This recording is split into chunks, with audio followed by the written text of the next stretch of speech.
Grant Quenstedt, the Quenstedt Law Firm out of Schertz, Texas. Thank you for joining me today. I did some due diligence, and I happened to notice both on Google and ChatGPT, the Quenstedt Law Firm is the top personal injury attorney in Schertz, Texas, and I thought that was pretty interesting. So hopefully you've got some nuggets of information that would help the audience understand a little bit more about your world and how to protect themselves and their families. For sure. I appreciate you having me on, Matt. And, Schertz is definitely a small community, but we do, pride ourselves on having a really great, ratings on Google and really great client feedback and a lot of happy clients over the last 10 years. So we're really proud of that. Yeah, you have super awesome reviews from clients on your Google Business Profile, and I noticed on the Google Business Profile, it's ironic you have a chiropractor right there in your strip mall you've got your office in, right off of I-35, kind of northeast San Antonio. Is that kind of the best way to geographically categorize it? Yeah, that's accurate. 35. So we're on the southbound side of 35, just south of FM 3009. So really easy to find. We're right off the access road and have plenty of parking. My clients really do like that they can just pull up and park and walk into the office and not have to go into a garage or go anywhere complicated. It's super easy. Also, why we are not located in downtown San Antonio, because we heard that a lot before we had started. People would have to pay for parking just to come visit us, and it became a whole hassle. So, for sure, super convenient for the clients. So, it's funny though, I-35. The irony, you're right there next to I-35.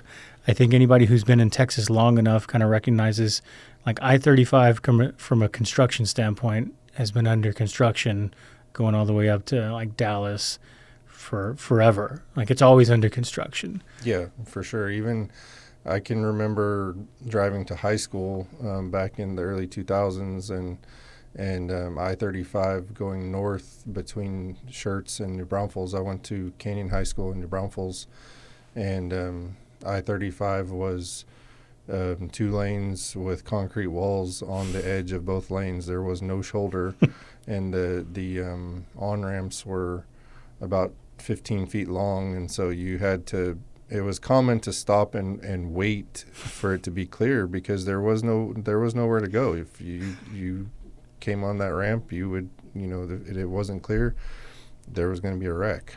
And super safe, yeah. Yeah, and back then as a 16-year-old driving a 1987 Suburban, my mom was like, I don't want you driving on 35. I want you to take the back roads. And there were some good back roads. And back then, as a teenager, I didn't appreciate the much more calm and safe and relaxing drive on those back roads versus the chaotic danger of the highway. And so but nowadays I actually prefer to take those back roads. Something about getting older, you have more to lose. You just value life a little bit more probably. Yeah. But it's funny, 35, talking about back roads, probably a decade ago, I can remember, my wife was pregnant at the time in her hometown in East Texas. And I was actually working down here in San Antonio as a defense contractor. And every weekend I would travel up, a round trip of about 11 hours, but I would travel up to go see her. And it's probably around 11:30 or so at night. I can remember very distinctly cresting over a hill on Highway 31, a back road in Texas on the way to Tyler, and probably going 70, 75 miles an hour, if I'm being honest. And very dark. And then all of a sudden, this figure just appeared in the middle of the road and hit me, head-on collision.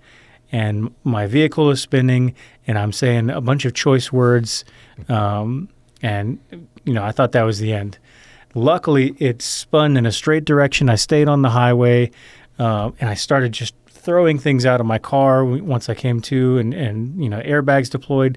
And I was throwing things out of my car because you envision in the movies whenever you get in a head-on collision, the car's going to blow up. Right. And there's like steam and all kinds of stuff in the car. So I'm like, it's going to blow up. It didn't blow up. Luckily, and it was just kind of sitting there, and I felt, banged and bruised up. But called 911. State trooper came along, and he, assessed the situation. I was fine. Car wasn't on fire. He called it in, and he had said, well, I sure hope you got uninsured motorists or something, because insurance is probably going to take you to the cleaners, and you won't get much for what's going on. In fact, if you want, I'll turn the lights on for you. You can pull the the scrap metal you hit. It was actually a bull. It was a big old iron bull. Wow. One of the big smokers that's shaped like a bull fell out of someone's truck. And he's like, if you want to grab that scrap metal, maybe tip the tow truck driver, see if you can bring it, and maybe you can make some money for it. And I was like, wow, that's crazy. I'll do it. And I did. So I brought it along. And it's funny, the driver of the vehicle that was carrying the bull from Laredo ended up calling in because they were trying to report lost property. Mm-hmm. Luckily enough, they escorted him over because I found the property, and I felt pretty lucky at the time, blessed you could say, because hey, I was looking at insurance taking me to the cleaners or not being able to help me comp my car, which was in totaled, and then here's the apologetic, owner of said bull, who's, giving me the insurance information and everything. So it seemed like it panned out. But if that hadn't happened, man, I don't know what I would have done. Yeah, that's a interesting scenario for sure, because there's a lot of different ways that it could have gone there. And were you injured at all in that one? Well, so, 20s, you feel like Superman, and you're like, I got some bruises. It's no biggie. But the other insurance carrier for the owner of the bull, came at me with an offer, with a check and everything. And I had asked, hey, can I, get seen and everything? And that was covered, I guess, under my insurance. So I got checked out, or it may have been theirs. I'm not quite sure, looking back. But I did go get seen by the doctor within a few days, and it seemed like everything was fine, and there was just some bruising, and I got a check from the other insurance carrier. But as you look back as an adult and the things like you probably should have done differently, that's probably could have tackled that a little bit differently, for sure. Possibly, yeah. And the biggest piece of advice that I give to people who are injured or might be injured, they're not sure, is just wait. Before you settle your case, before you accept any money, just wait. You have 2 years within which you either need to settle your case or you need to file a lawsuit.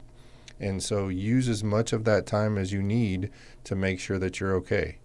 And, the other person's insurance company, their goal is to get that case settled for as little money as possible, and they want to get it settled as quickly as they can. Mm-hmm. And so they're going to try to get you to settle your case before you know the full extent of your injuries. And so if we can advise people and just say, hey, just wait, calm down, take a deep breath, and just wait a month, wait 2 months, wait 6 months. You have that 2-year period. So wait until you're sure, hey, I'm fine, or I'm completely better. I've gone to the doctor, I've gotten better, all my symptoms have gone away, I'm fine. Then think about settling your case, but not before that. Yeah, and man, that's it's a good piece of information to have, because I feel like looking back, I probably felt rushed, or felt compelled to say, yeah, let's get this done quick, because I don't want to lose the opportunity of that offer, I guess, because it felt like free money at the time. Because here I was, from one end of the spectrum, oh man, what am I going to do? To, oh, got so lucky that the owner stepped in and did that. But at the same time, the insurance company, they have a process, right? And like you said, they're there to get it done fast, cheap, and get it off the potential books in the future. Right. So, and I think as well on the uninsured motorist piece, if that hadn't been the case, right? So yeah, uninsured motorist is an interesting topic, because it is something that I really highly recommend something that you need to purchase before you get in a car wreck, right? Because after you get in a car wreck, you can't purchase insurance to cover the wreck that already happened. That's not how insurance works. Much as you want to. Right. Yeah, right. And we don't have a time machine. We can't rewind and go back to the day before and purchase the insurance. So we have to purchase the insurance before the wreck. And so that's something that I really try to stress to people. Anybody who will listen to me is, hey, buy the underinsured motorist coverage and buy as much of it as you can afford. And, if you can afford, $100,000 worth of coverage, get it. If you can afford $1 million worth of coverage, get it. But there's a lot of complexities to that type of coverage as well. And whether it would have covered you in this situation is kind of a detailed fact question. Thankfully the person who owned the bull smoker, returned to the scene and you were able to identify that person. And so, let's assume that you had been, injured worse than you were, because you were able to identify that person. Let's assume they didn't have enough insurance, then your underinsured motorist coverage would kick in that point, in that scenario.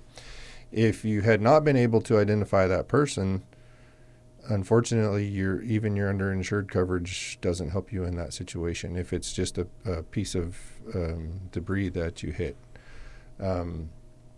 Another type of coverage that we really do recommend is personal injury protection. And so personal injury protection, it's abbreviated as PIP, PIP, that will cover you no matter what. If you're in that vehicle, if you're in a covered vehicle with the PIP coverage and you get injured, it covers your injuries. And so some carriers, the minimum amount of that you can buy is $2,500, which is really very minimal. Many carriers will sell you $5,000 or $10,000 worth.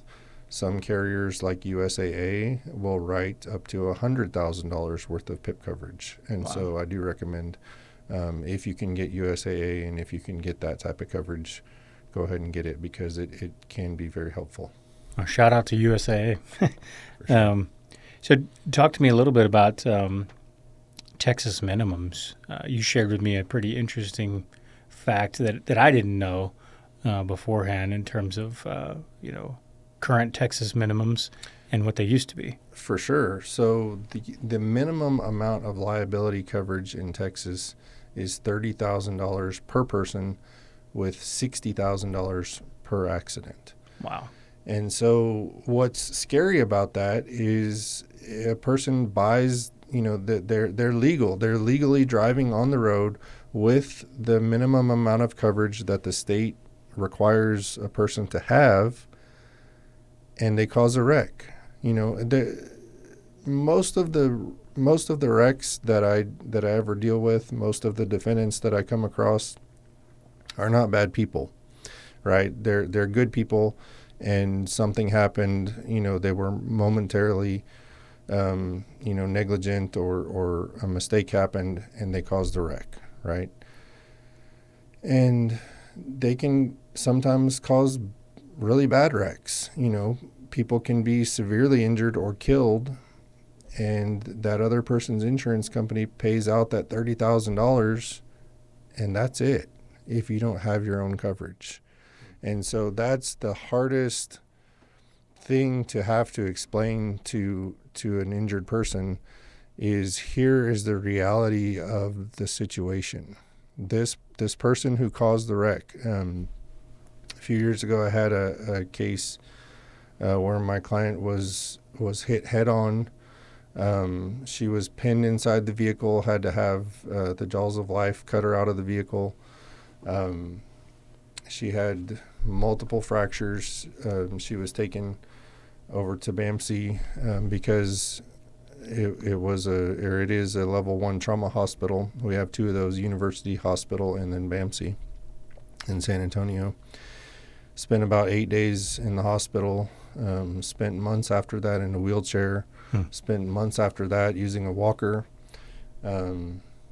and all there was available was $30,000. And so she had no underinsured coverage, no PIP coverage. The other driver had $30,000 worth of coverage, no assets, nothing that we could take to satisfy, to help compensate her for her injuries. That's it, $30,000. Yeah. And that's a tough situation when you have, thankfully, medical bills were taken care of, and we jumped through some extra hoops there to make sure that,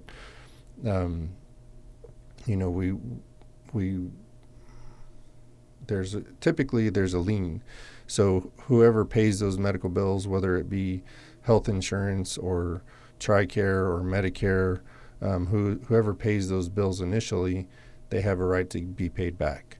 But in a situation like this, where you have a very severely injured person, you have very limited amounts of coverage, you can apply for a waiver of that lien. And so we applied and were granted a waiver of the lien, and I even waived my fee in that case because the circumstances were so grave. And I said, okay, this is all that there is here is $30,000. It doesn't make you better, but this is all that I can do to help you. Man. And so that's really what we're dealing with in a lot of these cases is, people who are badly injured and having to explain to them the realities. And so, if that client had purchased underinsured motorist coverage, that would be the time that it kicks in. And so, if you can get those higher levels, if you can get $1 million in coverage, get it, because it really doesn't cost that much more to get a lot more coverage, because the chances that you're going to need it is pretty small. Most people will never need coverage in that amount, right? But the one time you need it, if you don't have it, it's too late. It's life-changing, you might say. For sure. If that, pans out that way. Right. You had mentioned, I guess that individual didn't have assets. I guess there's an assumption, for many people, and I being one of them, like if someone, if it's not just a momentary blip in negligence, if it's, someone who's, let's say, drinking and driving and they cause a horrific accident and a life-changing accident, I think the gut intuition is take them to the cleaners, but I think you had shared with me, depending on that individual situation, it's just not that simple, especially in Texas. For sure. Texas has fairly generous protections for judgment debtors, and so that's what we call someone. If we take a case to trial and we get a judgment against a person, now that person is a judgment debtor. And so Texas has pretty good protections going all the way back to, listed in the things of exempt assets are like, you can keep, a horse and 2 cows and so many chickens and so on and so forth. So these laws go back a long, long time of when they're protecting people from judgments, right? And but the biggest ones are the homestead. You cannot take a person's homestead. You cannot take their retirement. And so aside from that, you cannot take up to $50,000 of personal property per person or $100,000 per family. And so that covers your cars, generally all the stuff inside your house. You think about all of the personal property that a typical person owns, a vehicle or two, couch, a TV. TVs aren't worth anything nowadays. So like all of the stuff inside your home, inside most people's home, doesn't add up to $100,000, right? And so all of that property is protected. The home itself is protected. Their retirement's protected. They don't have anything in their checking account, you cannot garnish their wages. And so there's literally nothing there to take from the vast majority of people. If they own a lake house in addition to their primary residence, then okay, maybe you take the lake house, but how many people do you know who own lake houses? Yeah. Not very many. Yeah. Right. And probably the ones that do have enough insurance, and they have umbrella policies, and they have other things that are going to protect those assets. But yeah, it's a really harsh reality to have to explain that to someone who is severely injured. I had another case years ago. The gentleman lost his right leg, had to be amputated above the knee. And the insurance company, here's your $30,000. 10 of it went to the hospital. 10 of it went to the attorneys that were representing him before me. And he got $10,000. Wow. And so, yeah. Thanks for playing. That's a rough one. That's bad. Yeah. Man. And Texas limits, in terms of minimum coverage, haven't changed in, 15 years?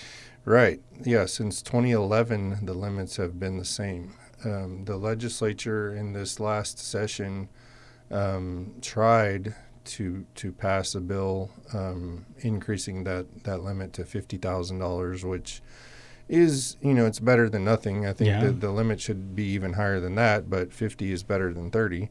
But they were unsuccessful at that. And, we have a very powerful insurance lobby in this state. The insurance companies lobby the lawmakers and control a lot of what happens in the legislature, and a lot of what happens in the Supreme Court of the state is influenced by the insurance lobby and so on and so forth. But, the insurance companies, they've passed a lot of stuff. They've pushed a lot of legislation through to try to, under the guise of, we need to lower premiums. And I don't know about your premiums, but mine keep going up, right? And so we pay more every day. Every 6 months, every year, your insurance renews and you pay more, and we're not getting any more for that money. And the insurance companies keep making more and more money. So I think that's, the system is kind of rigged against us in that sense. Yeah, and for it not to increase in terms of the limits in 15 years, and we were just talking before the recording, San Antonio Water Systems here, the basically utility as well as CPS Energy, like their rates are going up. Grocery cost of everything goes up, and for that to not go up, it's just one of those interesting facets, because when you need the other person's limits to be higher to cover, like in that individual's circumstance, something more than just a $10,000 for having to live with that, right. It's tough. And so yeah, that's a really important thing to understand is we cannot control that. Like, we have to focus on what's within our realm of control, right? We can't control whether another person buys insurance or not. By law, they should have insurance, but, experience has shown there's a lot of people out there driving without any insurance. And so we can't control that, right? We can make laws about it, but that's not going to stop people from getting in the car and driving without insurance. And we can't control how much insurance they buy. As long as they buy the minimum $30,000 limit, that they've met the requirements of the law. Yeah. And so what we have to focus on is what we can control, and that is buying our own insurance. And so we need to buy as much of the underinsured coverage as we can. Sure. And then on the flip side, outside of protecting, ourselves that way, there's other things that we can control too, just physically in our vehicles. And I think you had touched on that as well. For sure, yeah. Driving defensively. I mean, we can't control what the other drivers are doing, but we can control what we're doing in our own vehicle. And so, driving with intention, I think, driving without distractions, distracted driving is as bad as drunk driving. And so that's a really big issue, in the last 20 years is distracted driving. And so if we can really make a pledge to ourselves and to the other drivers on the road to drive with intention, make sure that we're actively trying to drive safely and drive well. Leave plenty of space between your vehicle and the vehicle in front of you. That will, just that one thing, just leaving more space between your vehicle and the vehicle in front of you, that will avoid half of the wrecks that I ever see, right? If you can, say you're being tailgated, you can't control that. You can't, there's nothing you can physically do to make that person, increase the following distance behind you, but you can increase the following distance between you and the vehicle in front of you. That will prevent you from having to make a sudden stop. That will give you time to slowly decelerate your vehicle and come to a stop and prevent that person from hitting you. And so, that's one example. But trying to kind of anticipate what the other driver is going to do. I remember when I was 15 and learning how to drive, and my dad was riding with me, and there's a car that's in an exit-only lane, and he's like, Grant, think about, he might not realize he's in that exit-only lane. Don't get up next to him, because once he realizes he's in the exit-only lane, he might make a sudden lane change and sideswipe you. Sure enough, I've had multiple cases like that. And so, you see someone that's there in this exit-only lane or turn-only lane, just stay behind them a little bit. Give them a little bit of space, because they might make some unexpected maneuver, and they might not be watching out for you. You might be in their blind spot. So stay out of their blind spot. Give them that space. Same thing with, say you're at a side street and you're waiting to turn right onto the access road. Don't even start looking to your left until that car in front of you has already gone. Because what you get in a tendency, and you're watching to your left and you see a clear spot, and you think that car in front of you should go because there's a clear spot, and so you go ahead and go. Well, that car is still there. They didn't think it was clear enough to go, and they're still there, and so you run into the back of them. Yeah. I've had cases like that too. Two or three of them at the same intersection. And so it's like, don't even look. Don't even start looking until that car in front of you is out of the way. Practical public safety topic, dash cams. I like dash cams. I really do. As long as you're, following the other things that I just talked about, like not being distracted while you're driving. If you're a safe driver, you're not texting, you're not eating pizza while you're driving. Been there, done that. Yeah. I had a case recently that we obtained some dash cam footage of the defendant driver, commercial driver. And they were eating pizza. Eating pizza immediately before severely rear-ending my client. Oh, my gosh. That didn't go well for them. And so, if you're going to have a dash cam in your vehicle, make sure that you're driving appropriately, right? Because it can be used against you, right? But as long as you're doing everything that you should be doing, having a dash cam is the best way that we have to figure out what happened in a crash. And so if you have that, it simplifies our job immensely, right? If you don't have a dash cam, there are ways, we hire accident reconstructionists, engineers, and some of them are, retired law enforcement background. And they come in and they analyze the evidence, look at the scrape marks and the skid marks in the road, look at where the debris went, look at the photographs, look at everything, take measurements, do calculations, so on and so forth. And they've kind of pieced together, they reconstruct what happened in the accident so that we can, we can get to the bottom of what happened. So what else would you do or would you advise doing immediately after a wreck? So after a wreck, I think, calling 911 is important. Listening to what 911 tells you.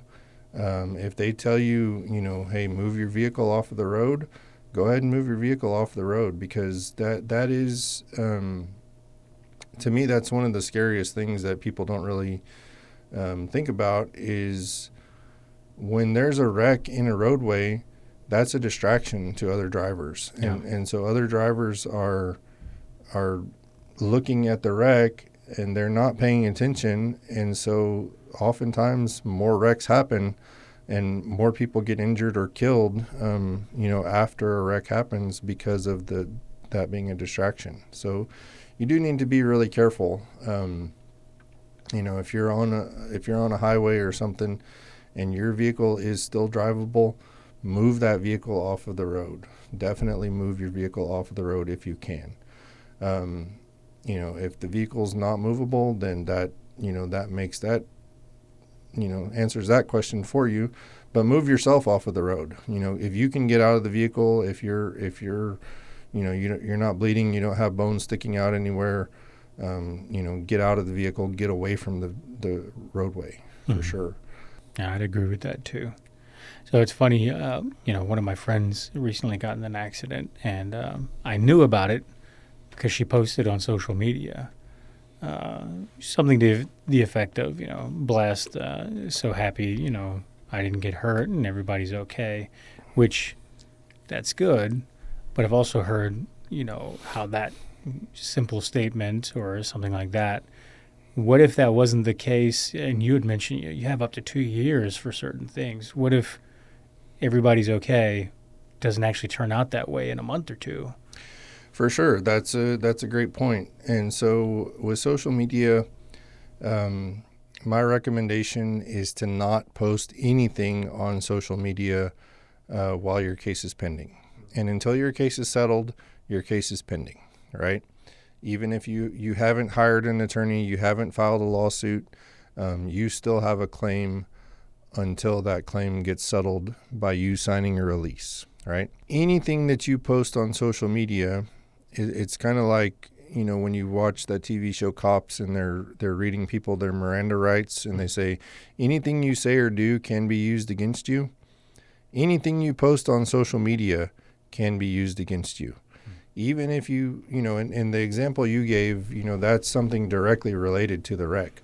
You're making a statement on social media, thankfully I'm not injured. Well, you wake up tomorrow and your, the back of your neck is on fire. You are injured, and you didn't think you were in that moment because of the adrenaline and because of the way that injuries, take time to become apparent. Does that mean you cannot make a claim? No. Does that mean that's something you're going to have to explain later on? Yes. And so that's what we're always just trying to prevent, is having to explain ourselves. Yeah. And so that's why I advise my clients, don't post anything on social media while your case is pending. Even if you think it's harmless, even if you think it's unrelated, even if it's just a selfie of you smiling. I had a case and the client said, because of her injury, she couldn't hold her child anymore. And, the defense attorney sits here in the deposition and pulls up her Facebook page, and she's holding her child. And he says, well, what are you doing here in this picture? I'm holding my child. Well, didn't you say you can't hold your child anymore? Well, yeah, of course I can. I just don't do it as much because it hurts my back, right? And so, it just puts us into that defensive mode, something that we try not to be in that mode if we can help it. Yeah. So in your experience, why do most people hire a personal injury attorney? Yeah, great question. I think most people hire a personal injury attorney because I think there's a few reasons. One that I get a lot is I'm so frustrated. I've called this insurance company. They will not call me back. My car is sitting here, wrecked. It's sitting at the tow yard. It's sitting at the body shop. They can't start the repairs, and nothing is happening with my case. I need some help. So that's the biggest scenario that I get is the insurance company is not calling them back. The insurance company is delaying their case. They don't have a car to drive. They need help figuring out what to do. And so they call a personal injury attorney. This is literally all that we do all day long. Every day we're in the office, we're figuring out what to do, how to help people get through these situations. And so we see the same things over and over and over and over again. We know how to help. We know how to get things done. Yeah, that makes sense. So what, as an advocate and guide for, especially those who have been, exceptionally injured, what really drove you to this field? I know there's, obviously additional schooling, things like that to go down the legal path, but what got you into this field? So I actually got in a car wreck myself. I was still an undergraduate. I was driving home for spring break from Texas A&M in College Station. I was about halfway in Bastrop and got rear-ended pretty hard. And I learned a lot about the process through by going through it myself. And so, I got chiropractic treatment, which helped a lot. I got some massage therapy, which was good. Made a claim for the personal injury protection on my own policy. Made a claim with the other driver's policy. Got my vehicle fixed. I actually downloaded a book at the time that was written by an insurance adjuster. Read that book about how to handle your own personal injury case. Wow. And then I got an initial offer from the insurance company. And, based on what this book had said, the offer was kind of low. And, the insurance adjuster actually advised me. He's like, hey, if you think this case is worth what you're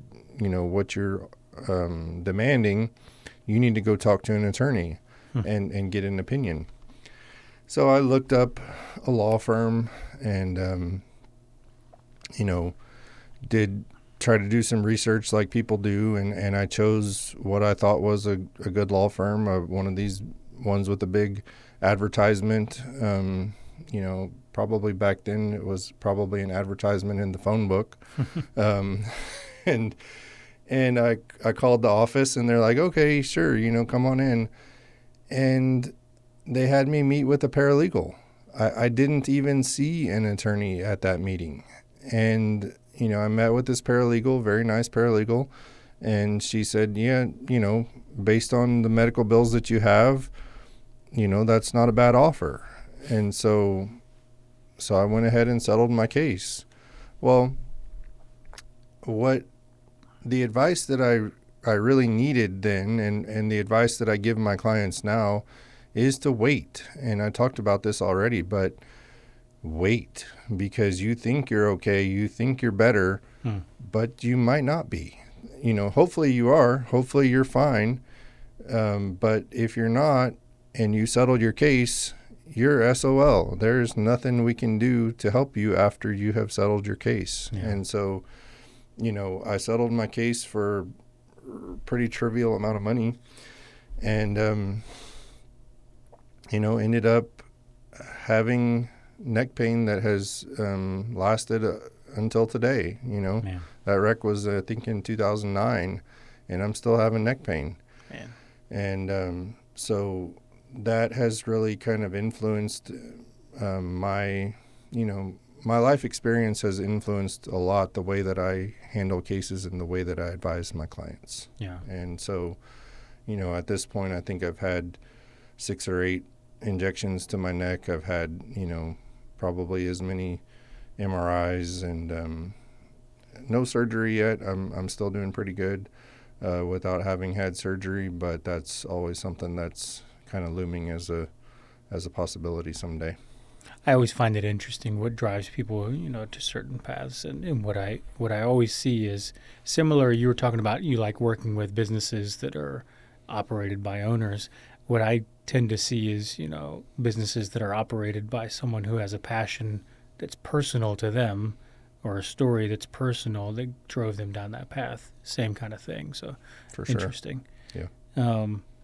And you were talking about kind of following the rabbit hole and speaking with the paralegal and trying to find out what your case might be worth, or the settlement, that kind of thing. Is that a common question you deal with? Yeah, pretty much every client that comes in, they want to know, how much is my case worth?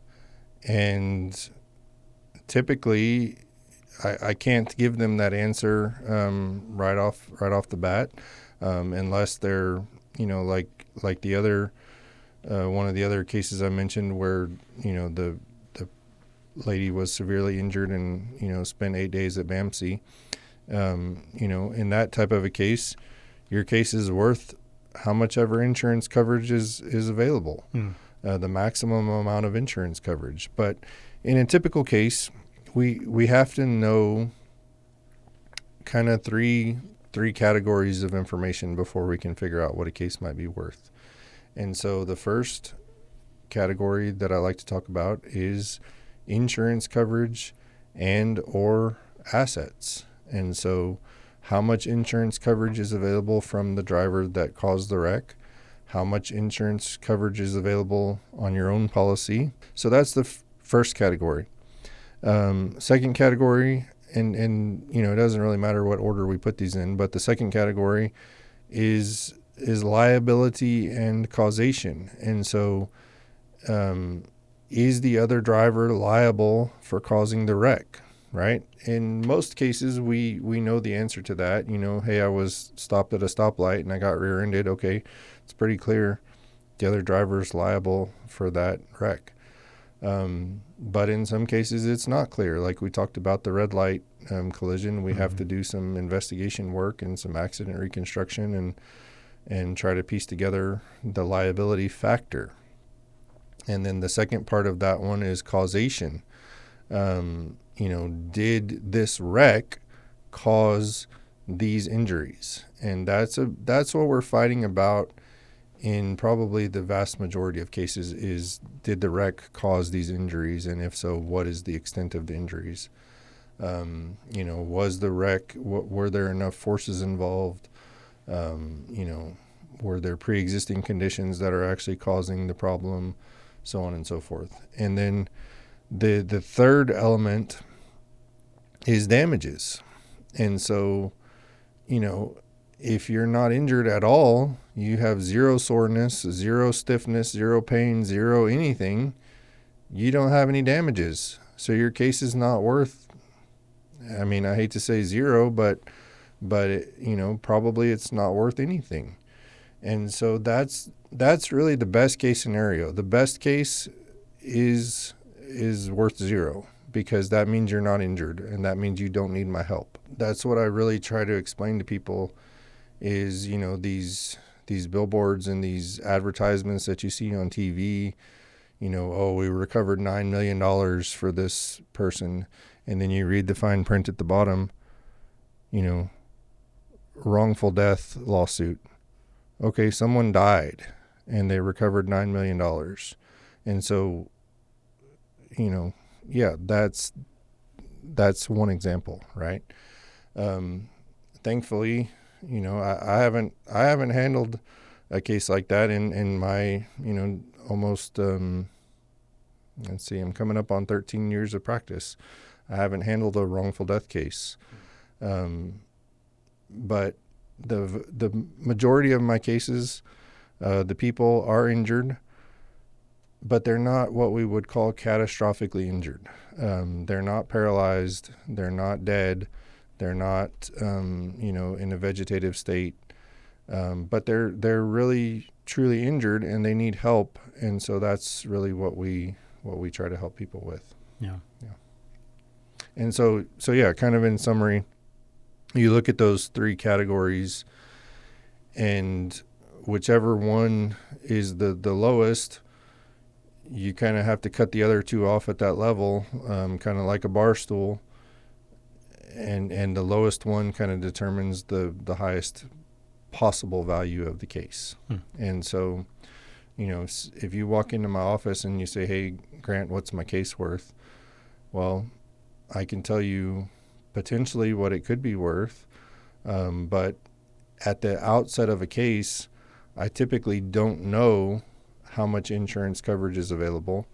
And I typically don't know what the full extent of your injuries is at the outset of the case. And so we have to determine all of that. We have to get you treatment. We have to get you better. And then we'll be able to answer those questions better with more information. So getting treatment and getting better, talk to me about that when, medical bills are piling up and the case is pending. How does that work? So, yeah, there's a few ways that can work. And I ask, part of our intake packet is, do you have health insurance? Yes or no? If yes, who is it with? Blue Cross and Blue Shield or United or so on and so forth. And then I sit down and have a conversation with the client. Okay, you need to go to the doctor. You need to get treatment. You have health insurance. Can you afford to pay your deductible and your copay every time you go to the doctor? You might go to the doctor 20 or 25 times, between chiro and physical therapy and pain management and surgeons. There's going to be a lot of doctor visits involved in this process. Can you afford to pay that deductible or copay every single time you go to one of those visits? If the answer is yes, use your health insurance, pay that money. We'll include it as part of our damages in the case. And so the idea being you're going to get reimbursed for that at the end of the case if everything goes according to plan. But it's going to be a substantial out-of-pocket, process. And so the majority of my clients are like, no, this wasn't in the budget. I didn't have money set aside for, unexpected medical bills. And so if either you don't have health insurance or you tell me, no, I cannot afford to pay the copay and the deductible, for each of those 20 doctor visits, the other option that we can offer, the alternative, is what we call a letter of protection. We abbreviate it LOP. And so we send a LOP to the doctor. We say, hey, doctor, this person is injured. Please treat this person. We'll make sure that you get paid out of the proceeds of the case. Yeah. And that ends up being a good way to get things done because the client gets the treatment that they need. The doctor gets paid out of the proceeds of the case. Nobody has to come out of pocket to pay for the treatment. And it cuts through all of the insurance, all of the health insurance red tape. Yeah. Every time you try to use your health insurance for something, they're second guessing your doctors. They're reviewing everything, denying claims. You don't need this MRI. Have you tried an x-ray first? Well, that's pretty dumb because if the doctor thought an x-ray would work, they would have ordered an x-ray, but they didn't. They ordered an MRI. Mm-hmm. And so, with the LOP treatment, we can get you that MRI, today. Yeah. And it just gets done and it doesn't delay the case. And so it's what we use in a lot of cases. Sure. Yeah. Grant Quenstedt, a lot of really good information. I think for people who are dealing with things before, during, and after the unfortunate. So thank you for that. I certainly appreciate you having me on, Matt, and look forward to talking with you in the future. Absolutely. Thank you.